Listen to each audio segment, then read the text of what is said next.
Hi കൂട്ടുകാരെ, പുതിയൊരു വീഡിയോയിലേക്ക് എല്ലാവർക്കും സ്വാഗതം. അങ്ങനെ രഘു പറയാണ്, ഞാനൊന്ന് അവനെ രക്ഷിക്കണമെന്നുണ്ടെങ്കിൽ എനിക്കൊന്ന് വണ്ടി ചവിട്ടി പിടിച്ചാൽ ആ പോലീസുകാരുടെ മുന്നിൽ എന്നെ പൊടി പോലും കിട്ടിയില്ലായിരുന്നു. അത്രയ്ക്ക് സ്പീഡിൽ എനിക്ക് പോകാമായിരുന്നു. പക്ഷേ ഞാൻ അവനെ സത്യത്തിൽ രക്ഷിക്കുകയല്ല, ശിക്ഷിക്കുകയാണ് ചെയ്തത്. അവനെ പോലീസിന് പിടിച്ചു കൊടുക്കുകയാണ് ചെയ്തത്.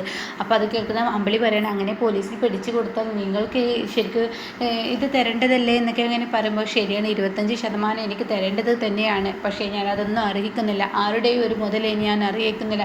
സ്വസ്ഥമായി സമാധാനമായി ജീവിക്കാൻ ഈശ്വരൻ എന്നെ വിട്ടാൽ മതി, അത്രയും പ്രാർത്ഥനയുള്ളൂ എന്നൊക്കെ പറയുമ്പോൾ അമ്പിളിയുടെ ഉള്ളു പെടയുന്നു കേട്ടോ.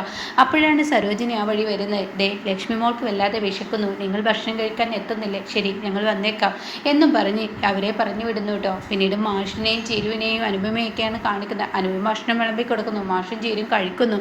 ഈ സമയം മോളെ നീയും കൂടി ഇരിക്കടി എന്ന് മാഷ് പറയുന്നുണ്ട്. ആ സമയം ഇല്ല, ഞാൻ ഇരിക്കുന്നില്ല, മഞ്ചാടി വന്നിട്ടില്ല, അതുമാത്രമല്ല ഭാനുമ്മയെ എത്തിയിട്ടില്ല. അത് കേട്ട ഉടൻ തന്നെ എന്നാൽ ഞാൻ ഒരു പണി ചെയ്യാം, മഞ്ചാടിയെ ഇങ്ങനെ വിളിക്കാം. അത് കേട്ട ഉടൻ തന്നെ അത് വേണ്ട, എന്തായാലും ചീരു ഭക്ഷണം കഴിച്ചോ. ചീരു ഭക്ഷണം കഴിച്ചതിന് ശേഷം ചീരു വിച്ചുമോൻ്റെ അടുത്തോട്ടൊന്ന് പോയിക്കോ, വിച്ചുമോൻ ഒറ്റയ്ക്ക് ഇരിക്കണ്ട, തനിയെ ഇരുത്തണ്ട, പിന്നീട് മഞ്ചാടിയും ഞാനും കൂടി അങ്ങ് കഴിച്ചോളാം എന്നൊക്കെ അനുഭവം പറയുന്നു കേട്ടോ. ആ സമയം മാഷ് പറയണേ, അല്ല നാളെയല്ലേ ഈ ശബരി വരാമെന്ന് പറഞ്ഞിരിക്കുന്ന, മഞ്ചാടിയുടെ ഹോസ്റ്റലിൻ്റെ കാര്യത്തിൽ ഇനി ഒരു തീരുമാനം ആവുമല്ലോ. ഓ ആവും എന്നും ഇങ്ങനെ പറയുന്നുണ്ട് കേട്ടോ അനുപമ. ശബരി ഒരു കാര്യം ഏറ്റെടുത്ത് അതുപോലെ തന്നെ ചെയ്യല്ലോ എന്നൊക്കെ ഇങ്ങനെ പറയുമ്പോൾ ഉടൻ തന്നെ പുറത്ത് നിന്ന് മിനേൻ്റെ സൗണ്ട് വരുന്നു കേട്ടോ. ഹലോ അനുപമേ, ഇവിടെ ആരുമില്ലേ? ചിരു എന്നൊക്കെ പറഞ്ഞ് വിളിക്കുമ്പോൾ പൊടിച്ചിലക്ക് കേട്ടുള്ള വിളിയാണ് വരുന്നത്. അപ്പോഴേക്കും മാഷ് ഭക്ഷണം കഴിക്കുന്നിടത്ത് എണീക്കാൻ ഒരുങ്ങാണ്. ഉടൻ തന്നെ അനുപമ പറയാം, വേണ്ടച്ചാ ഞാൻ കൈകാര്യം ചെയ്തോളാം. അപ്പോഴേക്കും ചിരു, ഞങ്ങൾ കൈകാര്യം ചെയ്തോളാം. അത് കേട്ട ഉടൻ തന്നെ മാഷ്, അത് പറ്റത്തില്ല, ഞാൻ വരാം, വേണ്ടച്ചാ അച്ഛൻ ഇവിടെ ഇരുന്ന് അവന് വായിൽ തോന്നിയതൊക്കെ പറഞ്ഞിട്ട് പോകും, അതിൽ നല്ല ഞങ്ങൾ തന്നെ കൈകാര്യം ചെയ്യാം എന്നും പറഞ്ഞ് ചീരുവിനോട് അവിടെ ഇരിക്കുമെന്ന് പറഞ്ഞ് അനുപമ പോകുന്നു കേട്ടോ. അങ്ങനെ അനുപമ, എന്താ വിനയ, എന്താ നിൻ്റെ പ്രശ്നം? അത് കേട്ട ഉടൻ തന്നെ, അതെ അനു, നിന്നോടൊരു കാര്യം പറയാനാണ് വന്നത്. എന്നോട് എന്ത് കാര്യം? നീ തന്ന 15 ലക്ഷം ഇല്ലേ, ആ 15 ലക്ഷം ഞാൻ ആ ബിസിനസ്സിലോട്ടും ആ കടയിലോട്ടും എല്ലാം ഇറക്കിയത്. പിന്നെ എന്ത്, അതെന്തിനു നീ എന്നോട് പറയണം? അതൊന്നും എനിക്കറിയേണ്ട ആവശ്യമില്ല. അല്ല അനുപമേ, നീ എന്നോട് പറയണം, നീ അറിയണം, നീ എല്ലാ കാര്യങ്ങളും അറിയണം, നിനക്ക് അറിഞ്ഞേ പറ്റുള്ളൂ, നിന്നോട് പറഞ്ഞേ പറ്റുള്ളൂ എന്നൊക്കെ ഇങ്ങനെ പറഞ്ഞിട്ട് തട്ടിക്കൂട്ട് വാക്കുകൾ വിടാനിട്ട് ലെവലില്ല, ഒരു സുഖമില്ലാത്ത സംസാരം. ആ സമയം അനുപമ, എന്താ വേണ്ടത്? അപ്പോഴേക്കും മാഷു ചേരും അകത്ത് നിന്ന് കേൾക്കുന്നുണ്ട് കേട്ടോ. അതെ, ഞാനിനി ഗൾഫിലാണ് ബിസിനസ് ചെയ്യുന്നത്. ഇവിടെയും എനിക്ക് കട, അവിടെയും എനിക്ക് കട. ഞാൻ ഗൾഫിലോട്ട് പോവുക, വിദേശത്തോട്ട് പറക്കുക. എവിടെ എൻ്റെ ഭാര്യ ചീരു? അവളെവിടെ? അവളെ വിളിക്ക് എന്നൊക്കെ പറയുമ്പോൾ ചീരു അവിടെ നിൽക്കുന്നുണ്ട് കേട്ടോ. അപ്പോൾ ചീരുവിന് ദേഷ്യം പിടിച്ച് ചീരു മാഷിനോട് പറയും, ഞാനൊന്ന് പോയി വരട്ടെ. വേണ്ട മോളെ വേണ്ട, എന്നെ വിളിച്ചാൽ ഞാൻ പോകണം. അപ്പോഴേക്കും നിനക്ക് എന്താ വിനയ, നീ പോയിക്കോ, നീ എന്ത് ബിസിനസ് തന്നാലും ചെയ്താലും ഒന്നും വേണ്ടില്ല, ഞാൻ എൻ്റെ പണം തന്നു, അത്രയേ ഉള്ളൂ, നീ ഒന്ന് പോയി തന്നാൽ മതി. അപ്പോഴേക്കും ചീരു, എന്താ നിങ്ങളുടെ പ്രശ്നം?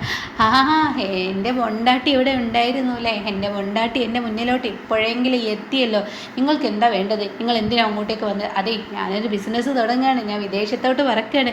ഓഹോ, നിങ്ങൾ വിദേശത്തോട്ട് പറക്കുക എന്ന് കേട്ടപ്പോൾ തന്നെ ഞാൻ ഇങ്ങോട്ടേക്ക് വന്നത്. ഓഹോ, നീ അത്ര വല്ലാതെ സന്തോഷിക്കണ്ട, വിദേശത്തോട്ട് എന്നേക്കുമായി വിറക്കുന്നല്ല, എപ്പോൾ വേണമെങ്കിലും ഏത് സമയം ആ സമയം വിനയനിങ്ങോട്ടേക്ക് എത്താം, വിനയനിങ്ങ് എത്തും ഒരു വരവ്.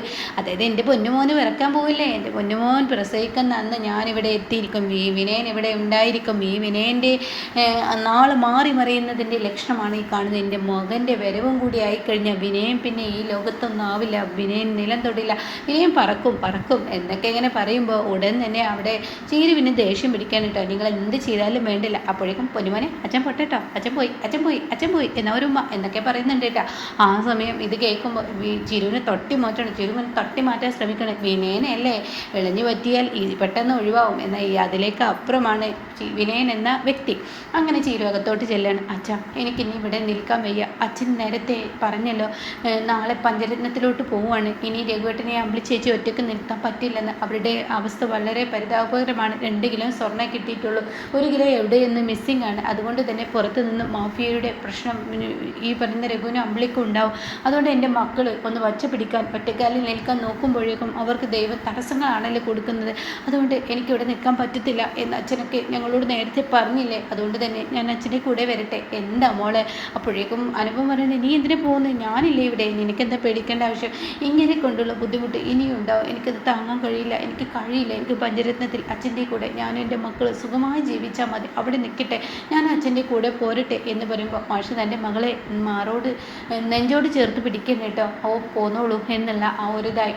പിന്നീട് കാണിക്കുന്നത് സുശീലയുടെ കുടുംബമാണ്, സോറി കേട്ടോ, പ്രതിഭയുടെ കുടുംബമാണ്. പ്രതിഭ പറയാണ്, ഞാൻ പോകുന്നു, ഇനി ഇവിടെ നിൽക്കാൻ പറ്റില്ല അച്ഛാ, എനിക്ക് പോകണം.